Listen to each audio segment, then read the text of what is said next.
Okay, why don't you start by naming the police department and then tell me your complaint. Bexar County Sheriff's Office.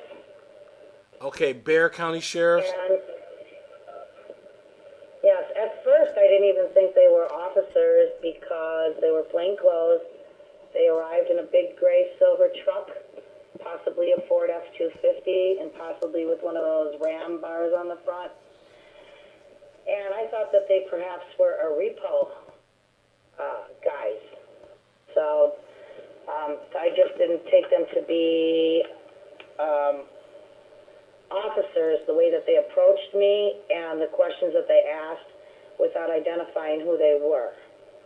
I had to ask them, I was doing a breathing treatment. I had to take somebody to an appointment, which was just minutes from my home.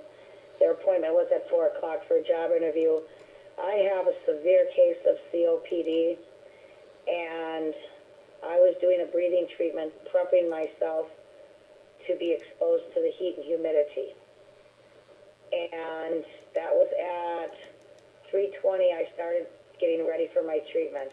I just started my treatment, and at 3:24, the doorbell rang, and I told my daughter to get the door, because teenagers, they have a tendency just to sit and do what they want. So needless to say, my daughter went to the door, and they asked if Jason was here, who is my adult son who hasn't lived here in quite some time. So she said no, and then they started asking questions about my son. So I went over to the door and said, "Can I help you?" You have to bear with me. I've got a lot in my lungs today. Take your time. Take as much time as you need. I said, "Can I help you?" And they said, "Yeah, where's Jason Hammond?" I said, "Well, why do you need to know that?" And they said, "Well, we think you have a stolen vehicle in your garage." And I said, "Why would you think that?" I said, "All the vehicles that are on my driveway are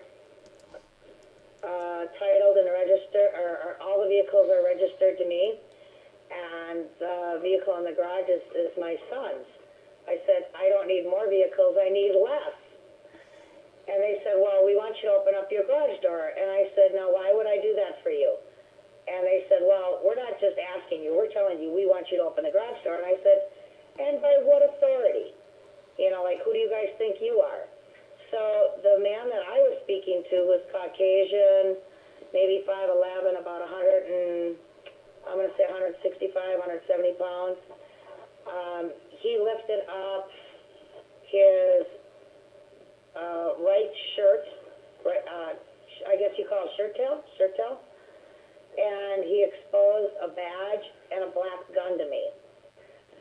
And he said, "I'm Bexar County Sheriff." And I said, "Okay, and why would you think that I have a stolen car in my garage when it's my son's? Has my son reported his car stolen?" And he said, "Listen, I'm not playing games with you. I want you to open up the garage door. We have reason to believe that you have a stolen vehicle in there. And before we leave today, you will open the garage door." And I said, "Well, I'm not reluctant to do that." I said, "Do you have a warrant?" He said, "I don't need a warrant. We have probable cause." And I said, "Okay, I'm listening. What is your probable cause?"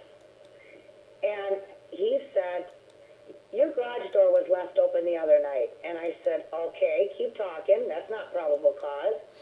He said, "While your door was open, someone observed that there was a white Monte Carlo in there, and they suspect that it could be a stolen vehicle." And I said, "You're going to have to give me more than that, because I don't think it's police procedure if somebody calls up somewhere, for example, and I say, 'Hey, I saw a green minivan in my neighbor's garage. I think it's stolen.' There has to be more than that." He said, "Well, there's no plate on the car." And I said, "So? The vehicle's been here for 2 years. It's been stored. And it's I have to call you back, tires. And I'm in a hoity-toity neighborhood where an HOA does not allow a vehicle that's disabled to sit on a slab. We have really strict guidelines here." I said, "So what else is your probable cause?" And he said, "Well, the window's down and the door panel's off." And I said, "Yeah? What?" I said, "It's down because the motor, the the window was down and the motor went out, and that's why the vehicle got put in the garage to begin with. My son has a stereo system. Normally I parked in the garage and he parked on the slab, but since the window wouldn't go up, he parked it in the garage to protect the stereo system. I said, so where's your probable cause? And he said, well, I'm telling you all of that's my probable cause, and that's suspicious. And I said, I do not find it at all be a legitimate probable cause, because it's not uncommon for somebody who owns a garage to have their garage door open. I was out watering, and my whole family was home, okay? Everybody was here. Even my daughter had company that night. I don't find it unusual that a vehicle that's being stored, that has a window that doesn't go up, that has a stereo system in it, is being stored, and especially the fact that now the tires are flat and the battery's dead. So none of that to me is probable cause. And he said, and I said, just because someone says so. And he said, well, that someone that says so is off-duty San Antonio Police Department. He's on the San Antonio Police Department. And I said, so?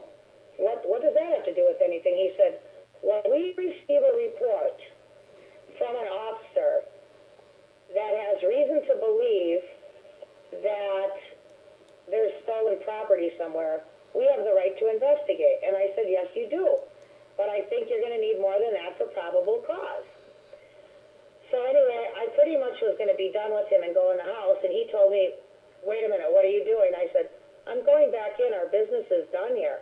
And he said, no, it's not. And I said, am I under arrest or are you detaining me? And he said, I'm detaining you. And he said, while I'm detaining you, you will do as I say. If not, I will take you in right now for resisting, and I will charge you with being in possession of a stolen vehicle. And that's when I said to him, it hasn't even been established that the vehicle is stolen. So that's the brunt of the stuff that, I mean, there was other dialogue, but that's the stuff I think is important. Okay, let me just let me comment on what you've told me so far. First of all, I think you handled this very well. Second, I don't think they had probable cause to do anything that they were doing at that level, and I think that his threat to take you to jail over this was unprofessional. So, if they had evidence beyond what you have described, then I may reassess what my position is. But at this point, I do think you have grounds for a complaint. Okay, now, I will tell you this. I was not allowed to go back in my house. I was being detained. I told him that I said, okay, you're detaining me. I accept that. Okay? I'm not about to mess with a police officer. But if you don't let me go in and get my oxygen tank, I have not done my breathing treatment. I said, if you don't allow me to go in and get my oxygen tank and my inhalers, I said, I will sue the department for everything they have. So he did allow me to go in the house and get my portable oxygen, and he allowed me to get my inhalers. I did try to make it a phone call to Attorney Arlene Gay, and he asked me to put the phone down, because while I'm being detained, I have to listen to him, and he's the boss. And he said, now you're going to let me in that garage. And I said, well, I'm reluctant to do that. I don't believe that you have the right to search my garage, and I'm not going to give you consent unless it's under protest that you're going to, take me away, Mm-hmm. And because I really did need a breathing treatment. And my biggest fear was that I would be in the squad, or a squad would come get me, and I would be labored breathing, and they would think I'm faking. And now my daughter becomes an orphan over, me being stubborn. You did the right thing. So did you allow them to go ahead and search the garage under protest? Yes, I did, because they told me that if I did not allow them in the garage, they told me, get your daughter to open up the door now. She heard a lot of this. She was listening by the upper window, mm-hmm. and by the other window. She heard them yelling at me. He said, get your daughter and have her open up the garage right now. So he pounded. I said, okay, fine, I'll get her, but this is under protest, and it's because you're telling me that I'm detained and I have to listen to you, and that I'm going to be arrested for resisting. Because I didn't want to resist. If opening up the garage door meant resisting, I didn't want to resist arrest. Well, you did. Let me just stop you there. A couple of things I want to tell you. You were correct in your assessment about the probable cause. You were correct to inform him that he should